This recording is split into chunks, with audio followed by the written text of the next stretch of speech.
Production présente. kii mooy nag Ama Bou Malika keroog dañ koy invité suñ face to face daa daw adversaire am Thiate Bou Wallo Ama nuyu naa la. maa lay fay. mais Ama kii ñu invité la Thiate ñëwul nga ruux nu mu demee noonu. non yoo xam nga nu mu demee ñun xam ngeen du ñu ruux kat. waaw nu mu demee woon rek am lu ñu empêché woon moo tax ñëwuñu. waaw ginnaaw bi ñu sant yàlla jul si yonent bi sant suñu ñaari waajur. waaw di sant ñëpp rek. waaw di sant ñu ma àndal ñoom Mor ñoom Idi ñoom Bira ñoom Demba di sant ñëpp. ana Demba. waaw Demba mu ngi ñëw mu ngi si yoon bi. waaw. mais tey ñu gis nga jël Thiate Bou Wallo. yéen ñaa ngi nekk ay espoir si làmb ji. tey lan moo tax nga jël sa bët teg ko si Thiate Bou Wallo jël avance am. non nekkul bët sax làmb moom ñu war a bëree rek ñooy bëree.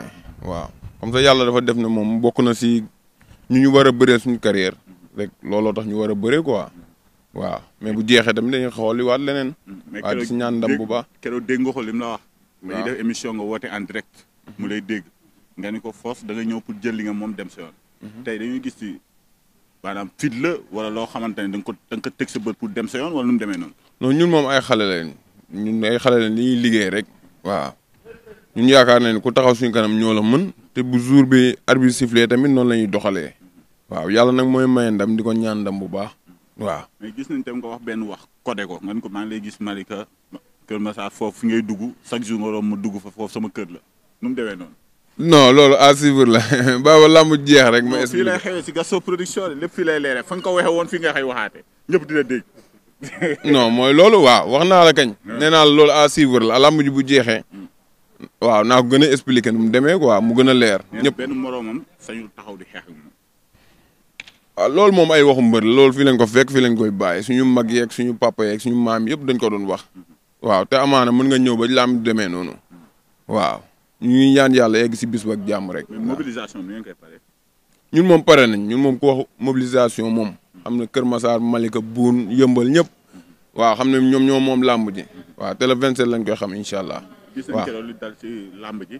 supporter yi lan nga leen di wax ñuy yàq chaise yi parce que gis nañ ci mbër mi lay dalaat après. supporter bu si yàq chaise sa mbër bi nga àndoo moom lañ ciy aj jëlaat si reliquat am xaalis na lan nga wax sa supporter yi. waaw règlement boobu gis naa gars yi ne moom lañ teg fu mu toll nii.